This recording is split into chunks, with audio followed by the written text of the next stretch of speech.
the US is so incredibly integrated in so many different places around the world, we effectively have set up, we being the US government, a bunch of tripwires, which effectively pull the US into conflict, where frankly, there's very little rationale for us being there.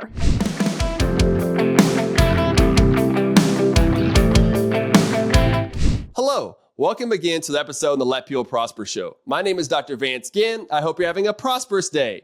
Well, today I'm delighted to bring on another guest who knows a lot about free markets, about wars and how not to run wars or how to run wars in some cases. And it's none other than Abby Hall. Abby, welcome to the Let People Prosper show. Thanks so much for having me. Happy to be here. Great. Well, it's really a pleasure to have you on. We've got a lot to talk about, but before we get into that, let me go ahead and give the audience your bio and then we'll jump right into it. So, Dr. Abby Hall is an associate professor in economics at the University of Tampa.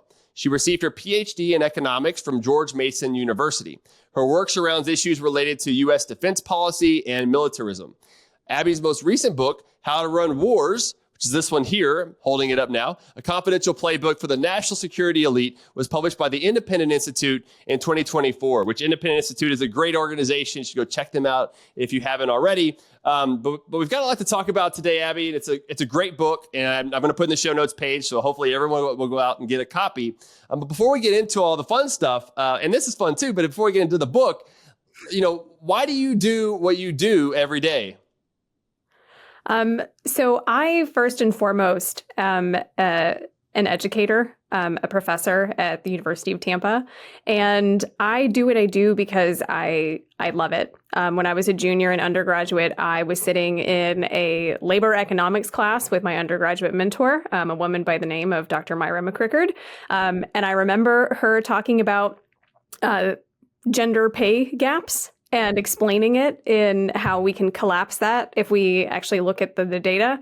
And I remember thinking, this is what I want to do because this is what makes the world make sense. And so now I get to hopefully share those same kinds of insights with my students.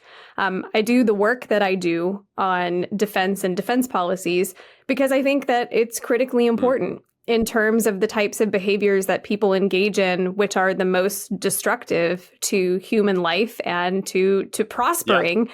War is the worst of the worst. And so to the extent that the work that I can do can help to mitigate the risk of engaging in those types of activities, that's what really motivates me to work on these particular topics. Yeah, it's awesome. And you teach a lot of different classes. We were talking about you teaching principles of micro coming up now. And are there other types of classes that you usually teach? I do. So I have the fortune of teaching both undergraduates as well as some of our graduate students. Most of my courses are micro focused. So I've done a lot of microeconomic principles, some intermediate microeconomic theory. But my upper level courses are the ones that I tend to think are sometimes the most fun or definitely more in my wheelhouse. So I've taught courses on defense and peace economics. I've done courses on public choice or the economics of politics. And I've also taught a couple of courses on the economics of repugnant markets, which has been a really fun class to develop. Yeah, it sounds like it. So going back in kind of your history, are there certain things that got you more interested in economics or into this study of militarism and wars and things of that nature? Because it's kind of it's definitely a niche issue, right? That most of us as economists don't necessarily get into. And so I'm wondering kind of like, what was your background getting into that? Yeah, so it's definitely a niche field. Defense and peace economics as a field really started to develop in the 1950s and the 1960s. So Cold War era, and they were talking about things which were relevant to the Cold War period. So you look at individuals like Thomas Schelling, Kenneth Boulding. There are people who are really pioneering in that field. And then it has expanded, but we're still a relatively small subfield. I've always had an interest in these types of topics. When I was younger, there was a a moment actually that I checked out a book from the school's library that I did not know what it was about when I checked it out. Much to my surprise as a second grader, it was about the dropping of the atomic bomb on Hiroshima.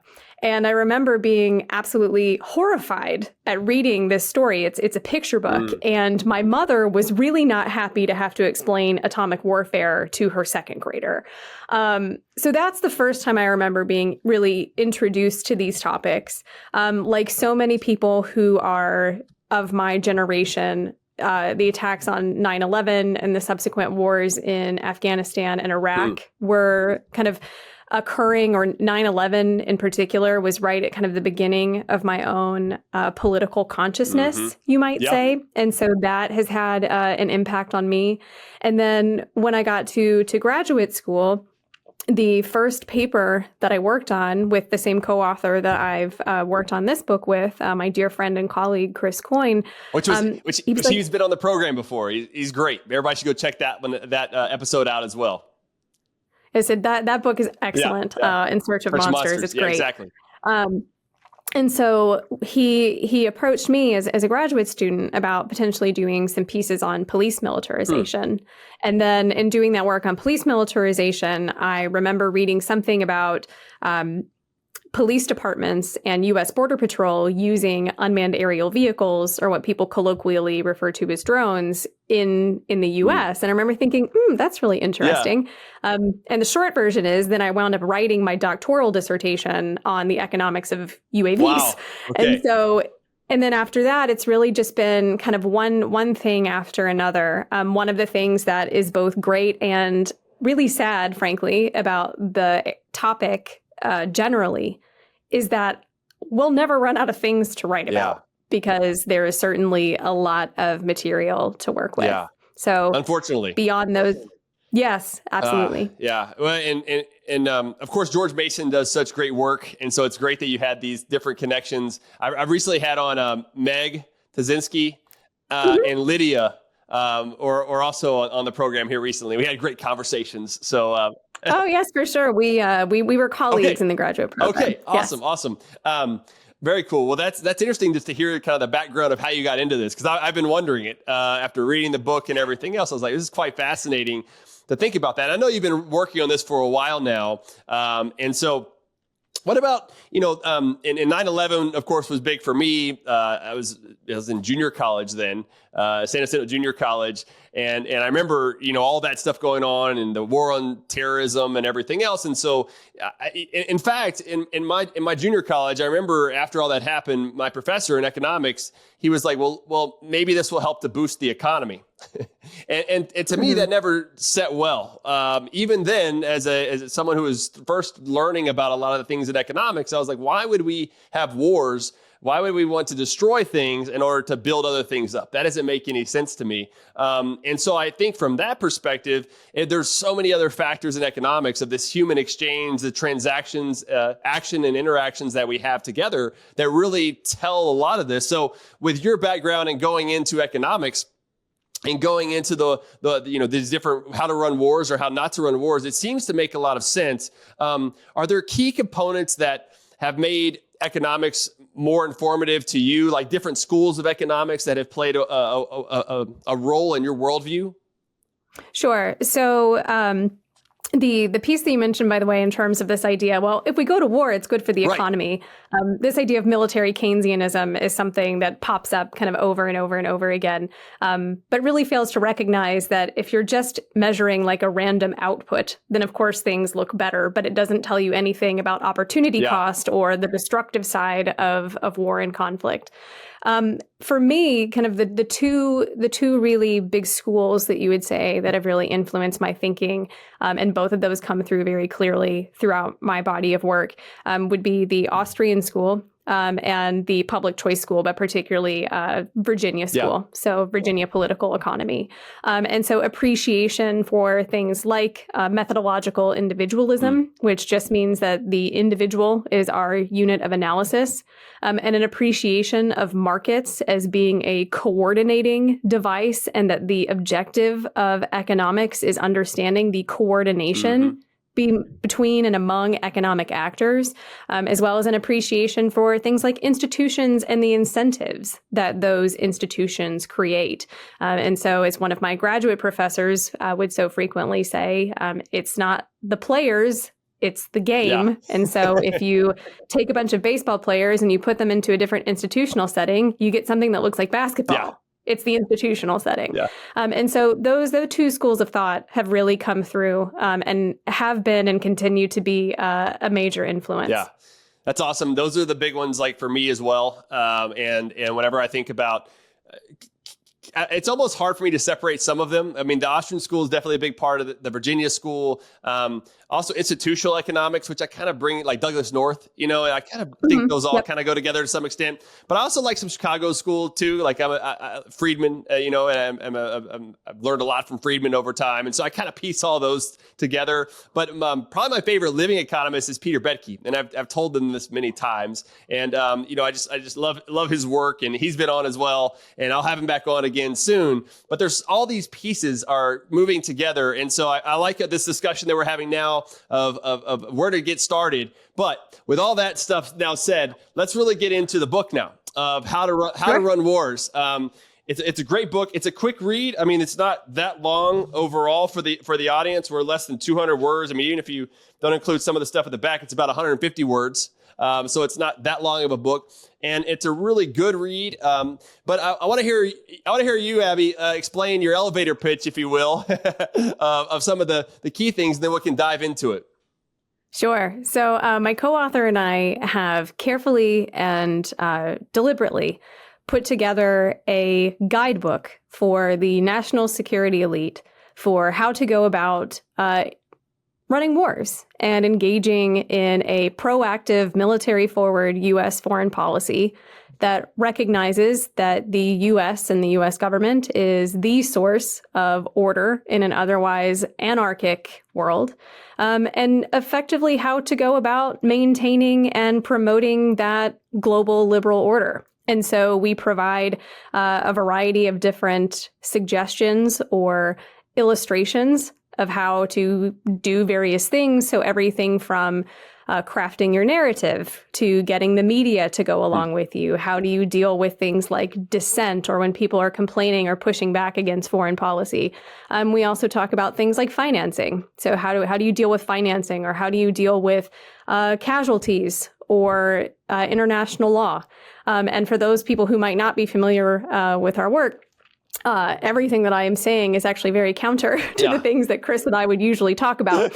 So the other thing about this book, which makes it significantly different and a deliberate choice that we made, is that the book is satire.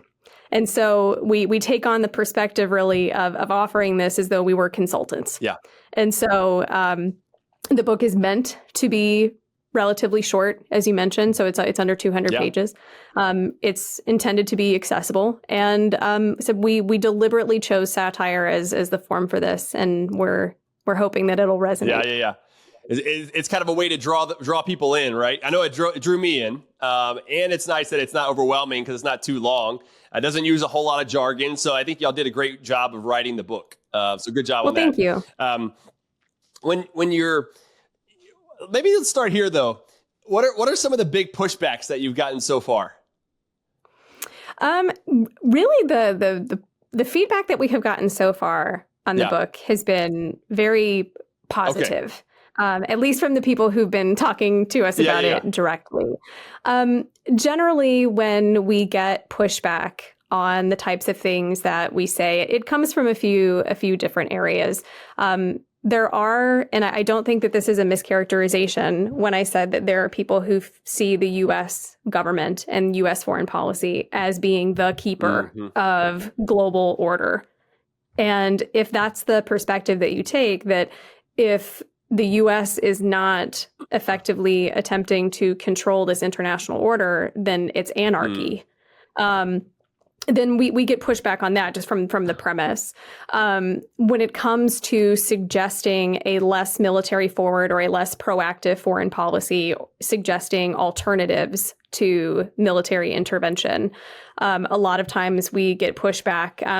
And I guess at the end of the day, a lot of times people will suggest that it's naive to think that alternatives might be feasible. Yeah.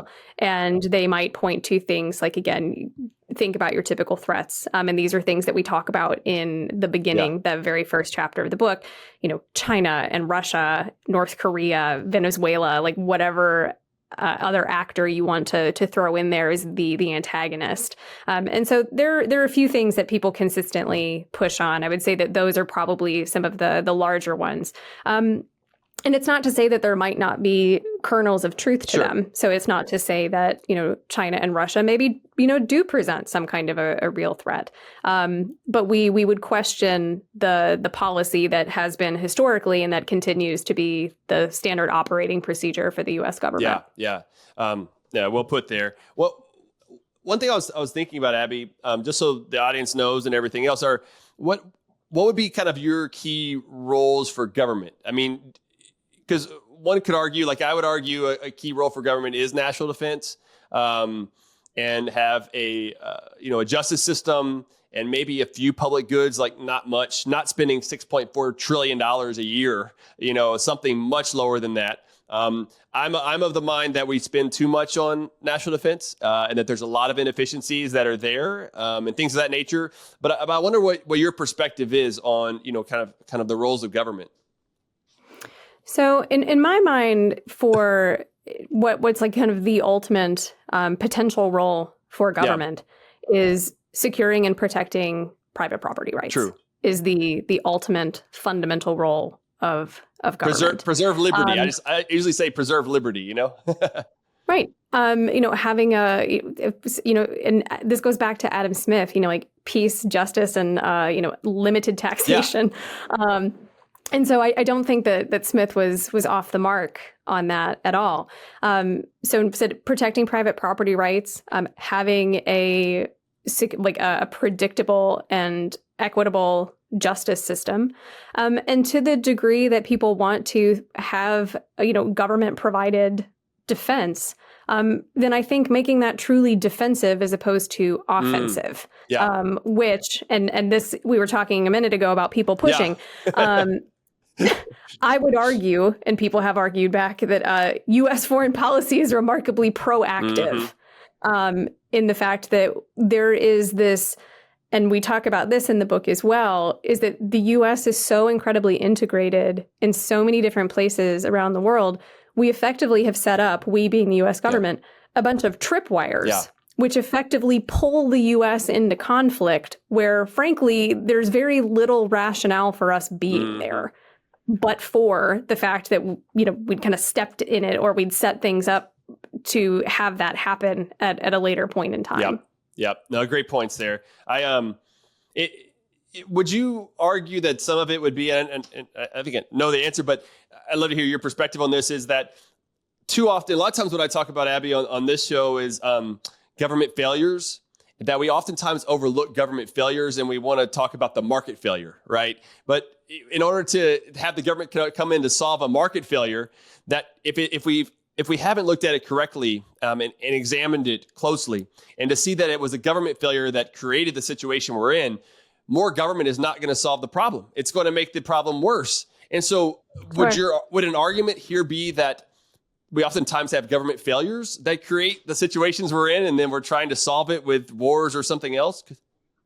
Yeah, so there are a few different things that we could think about on that kind of vein or way of thinking. And one of them is just a broader point, which is that oftentimes the default assumption is exactly what you describe, is people see something that would be, in our textbooks, a market failure. So asymmetric information, or they see monopoly, or they see, failure to provide a particular good.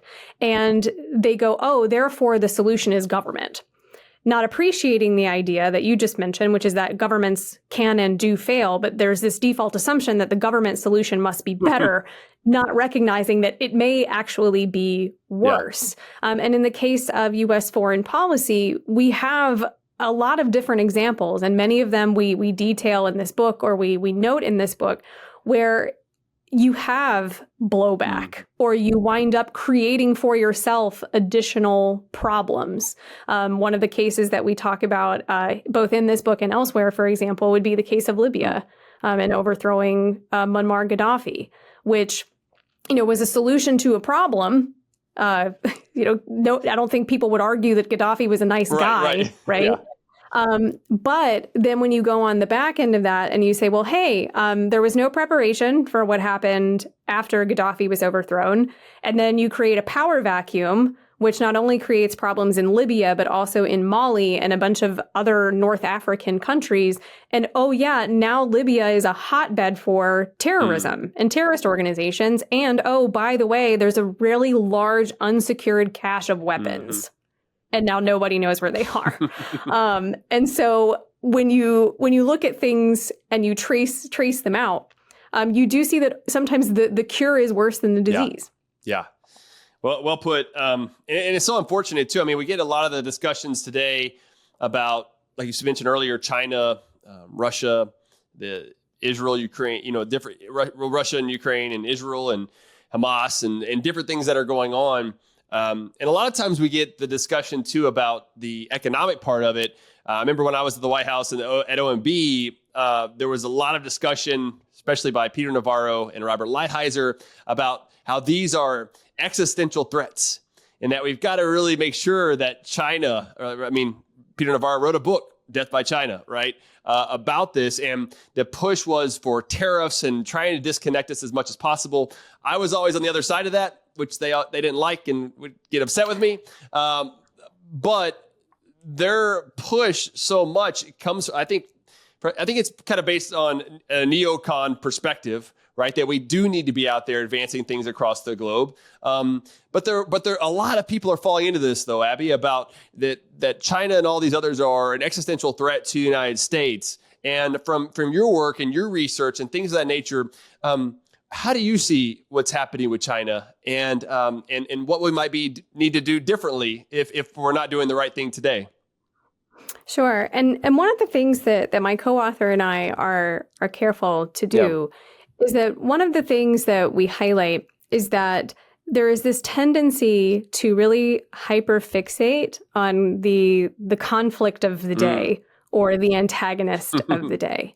And so we have a short piece that people can go look up. It's Chris Coyne and I, it's the same author pair, talking about rising above the fog of war.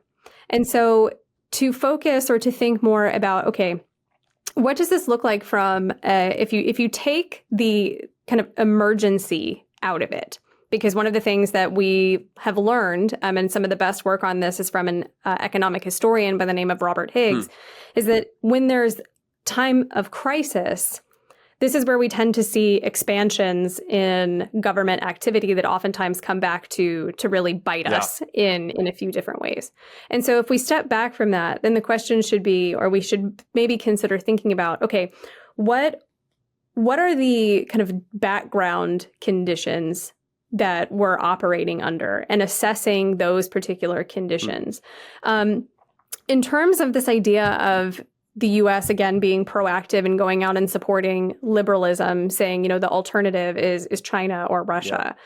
One of the things that, and we've written about this here, but we've written about this extensively elsewhere, is this really inherent tension, maybe is the polite word. Blatant hypocrisy would be the other, of attempting to export liberal institutions at gunpoint. Yeah. And so this idea that liberalism is so important, it can't be left to liberalism. And so if that's the case, then we have a lot of really interesting questions about liberalism. Yeah. And they're not necessarily new questions. So in like the post-Soviet transition, for instance, there were real questions about, the transition to the market is too important to be left to the market. Or in this case, like, liberalism is too important to be left to liberal institutions. We have to force it, or we have to implement it with the threat of force. And those are questions that I think are important for people to think about. Yeah. I think for folks who hold a strong interventionist mindset or who are in favor of this proactive foreign policy, I think oftentimes we have the impetus is in the wrong place, because I know when I argue against intervention, people tend to push on me, like I'm the one suggesting something insane. And it's like, you're the one suggesting a policy that's going to cost, Lord knows how many dollars, that's going to result in all of these really just absolutely heinous consequences that we know of. We have lots of examples, and yet I'm the one who's suspect. Right. And I think that perspective needs to be flipped. It's okay, why would this intervention against X be different than the absolutely massive list of other instances where this has not worked as intended? Yeah, well said. I think as I was reading the book and even our discussion today, it's reminding me of Bastiat's The Broken Window Fallacy, right? Where he could create something out of this broken window or out of wars and create something even better. And we forget too often, you mentioned this earlier, which I think is a great point. We forget how much we lose during that process. Not only the buildings and other things that are blown up during these wars, but the loss of life. I mean, it's difficult to put dollar terms on life and the families that it's affected and the generations that it's affected. I mean, it's not that it's just one time, to your point earlier about being circumstantial. There is a compounding effect that tends to happen over time that makes the cost much greater than even the dollar terms that we may want to put to it. Don't you think? Right. And that's something that we really highlight again here as well as elsewhere, is that there's a tendency to focus on monetary cost in terms of conflict. And so you see things like, the war on terror will cost over $1 trillion with current estimates. And that figure is frankly unfathomable. Yeah, right. I mean, I know I can't conceptualize what that actually looks like. And so people hear these massive dollar figures, but it doesn't really appreciate these other costs. So you mention human life as being a cost. Even for those people who aren't killed, you have injuries, you have these long effects on human health and well-being. Yeah.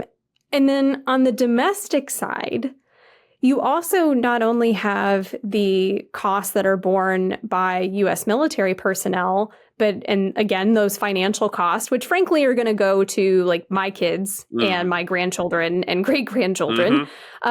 But one of the things that my co-author and I have really highlighted is that the other thing that we tend to lose is there are a lot of liberties that have been fundamentally eroded that we can trace back directly to foreign policy. Yeah. And so these things that are supposed to be happening in an external space, this idea that we have a clean divorce between domestic policy and foreign policy, isn't accurate. No. And that these institutions, again, those liberal institutions that we purport to really like and really care about, can be fundamentally chipped away at or eroded as a direct result of this proactive foreign policy. Yeah, definitely. And you're right, too, in the sense that it also affects our economy, to put the dollar terms in there a little bit. With as much money as we're spending on this, we're running up deficits, contributing to an increase in the national debt. The Fed is printing that money. We're creating inflationary pressures that are hitting us today, even though it may face higher taxes in the future. So there are costs borne out for us today in many different levels. The first thing that came to mind about the regulations about our freedom and our liberty would be like the Patriot Act, put in place, and it's still there. Why is that still there? I mean, the Patriot Act, other things that we've talked about specifically, this was in one of our earlier books, Tyranny Comes Home, is we talk about this specifically. If we look at concerns about policing or militarized policing specifically, there are ways that we can link that directly to foreign intervention in a number of ways. Surveillance. So you mentioned, the Patriot Act, but there are other things to talk about there as well. The use of UAVs domestically also relates directly to foreign intervention. And so there are a lot of different margins on which foreign intervention really impacts people's lives, or this, again, kind of the foreign policy impacts domestic life in a way that I think a lot of people don't necessarily appreciate. Yeah. And I think some of the pushback oftentimes might be, well, that's un-American or something like that. I always try to spin that around too. Like, well, why is it American to go to war? We fought for our liberty initially, but that was for liberty here. right? It doesn't mean that we wanted to go elsewhere and do things. Do you ever hear anything about that? Like it's un-American or something? Oh Okay, yeah. all right. And one of the things that we talk about in the book is that's really purposeful. This idea that in about order the defying the to narrative part, right? sure Yep. that and getting part of getting people to go along with the message, and we see this done in a number of ways, is to tie support for the preferred policy, preferred on the perspective of government, is to tie the preferred policy to being a quote unquote good American, being patriotic. Therefore, what's the converse of that? Questioning the policy or not supporting the policy means that you're un-American and unpatriotic. I think that the pushback against that, and the name's escaping me at the moment, there's a political economist who makes the distinction between this idea of like country, state, and government, and this idea that I can feel a lot of love for my country, for the values, for the people, but I can have real problems with the actions of the state, and that those two things are not the same thing. But if we can collapse them into each other, then it becomes really awkward to sometimes say, like, you know what, actually, I don't think we should be doing this. Yep. No, that's right.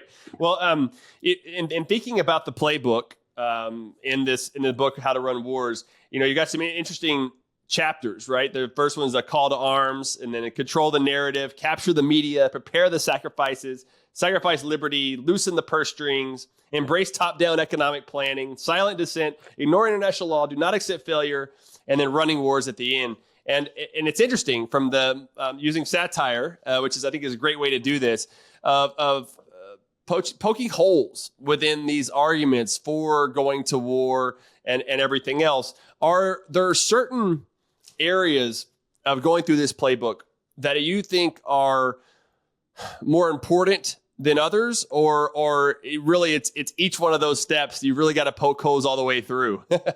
Oh man, it's like asking me to choose my favorite child.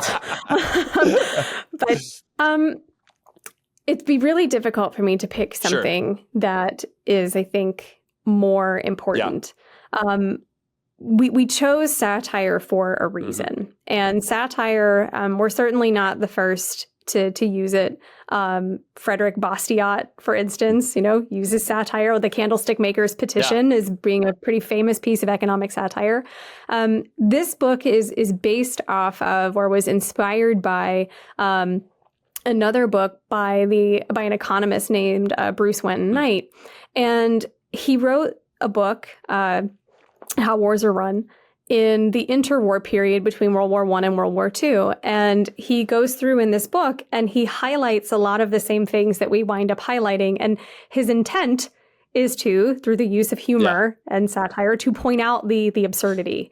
And so we loved it, and then decided that we wanted to update it. So it's how this book came to be. And one of the things that satire does is it's, at least we hope that in some ways it's humorous, but then when you find yourself, smirking at something, you go, oh, well, wait a minute. Right. That I don't like that I'm thinking about this. And so I think that all of the components are particularly important. I think probably some people are going to gravitate toward certain things more than others. So people who are more interested in the fiscal aspect are probably going to find those things to be more maybe revealing. People who are more, say, human rights focused might find the pieces on international law to be more telling.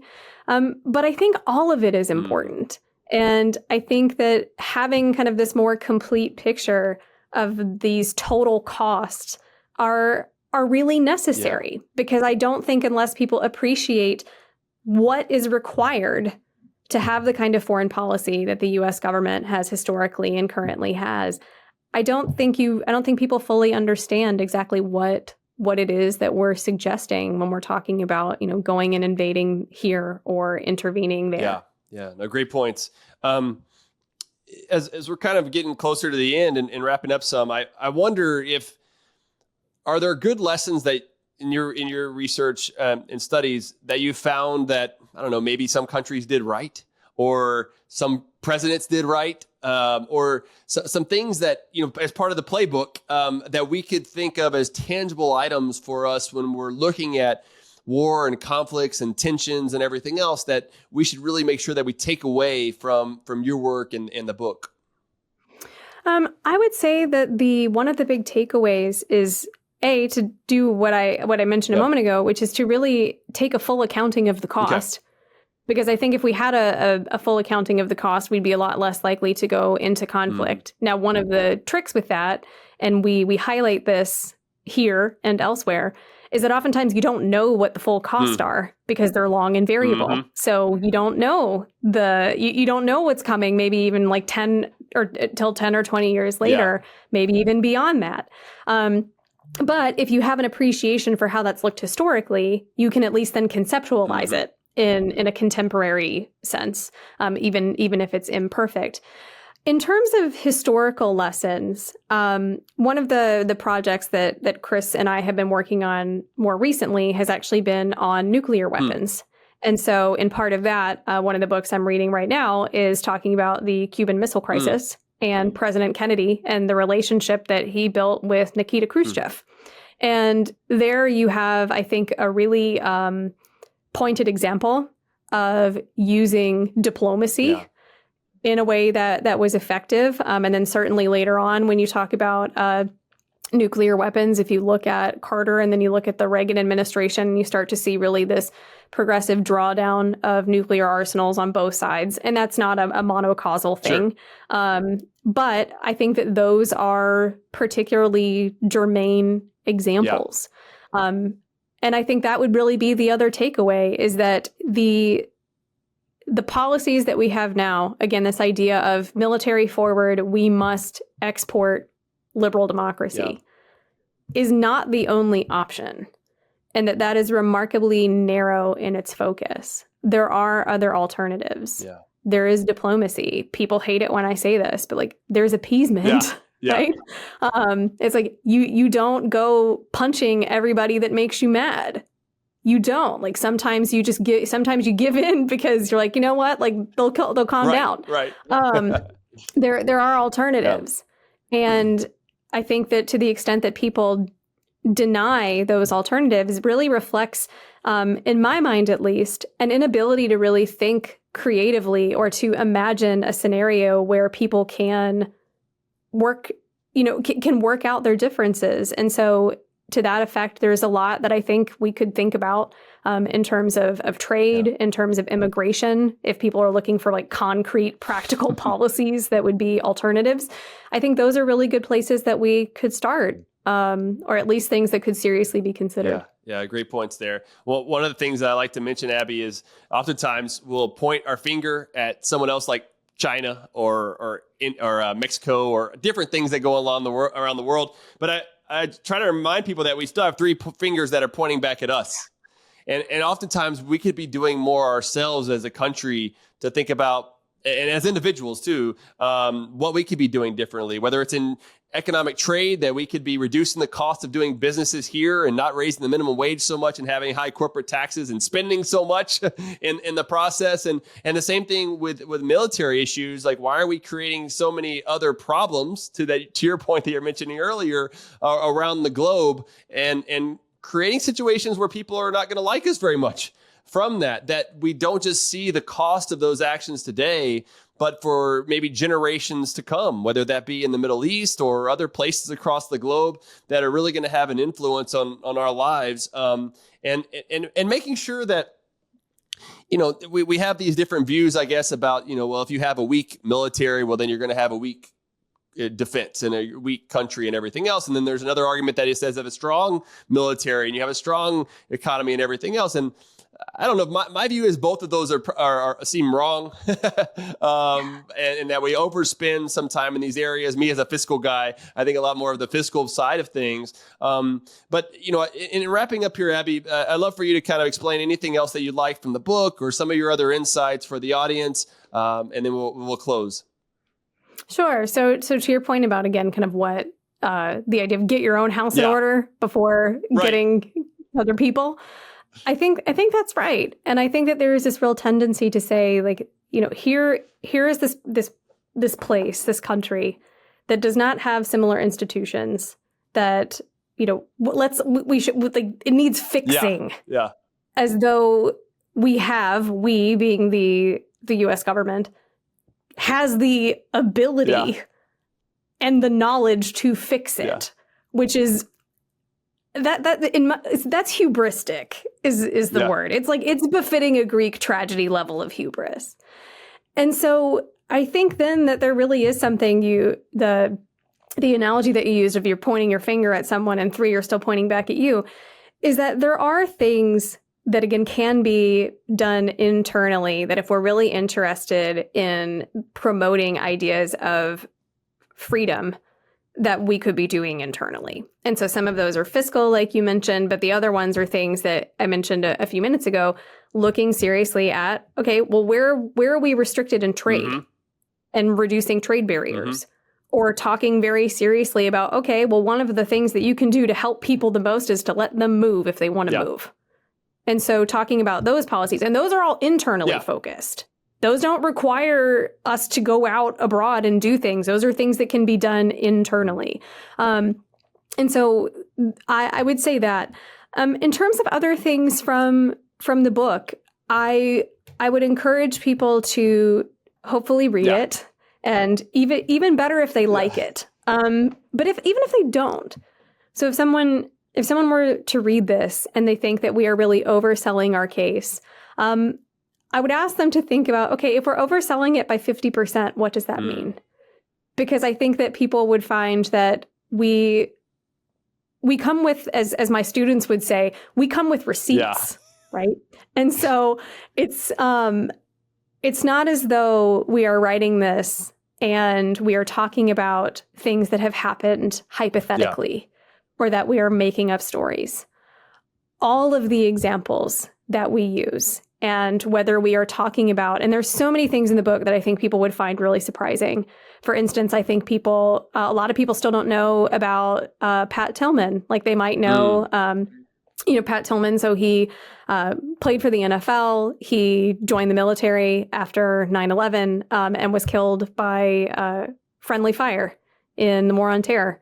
And I think a lot of people still don't know about what was genuinely a cover-up after that, and how Pat Tillman continues to be used as frankly, a marketing tool. I don't think people know, for instance, that a lot of the media that they consume, whether they're going to watch a movie or they are watching, say, hockey or baseball, or if they're watching television, that there are very intimate connections between the Department of Defense and all of those different types of media, or that people understand or appreciate the relationship between the Department of Defense and, say, like, war journalism. I think a lot of those things would be really surprising to people. And the thing, too, is that, just to bring it back to what I was talking about, is that all of the examples that we use are real examples. And so we have a lot of evidence for the arguments that we are making. And I would encourage people, even if they don't agree with us, they don't buy exactly what it is that we're selling. What would it mean if, even, like I said, on the margin, we have something worth talking about? Then what does that mean for contemporary policy? No, great point. Great point. Again, the book is How to Run Wars, a confidential playbook for the national security elite by Chris Coyne and Abby Hall. Abby, it's a pleasure to have you on the Let People Prosper show. God bless you and your family. Thank you so much. It was a pleasure. Excellent. A pleasure was mine. And for the audience, please go out and give us a 5-star rating and share with your friends and family. They may be interested in this as well. And so we want as many people to learn about this as possible. And go out and get the book, How to Run Wars. And I'll put that in the show notes page. You can find this and more information at vanceginn.com, or my show notes at my newsletter, vanceginn.substack.com, where I'll have this link and more. So until next time, let people prosper.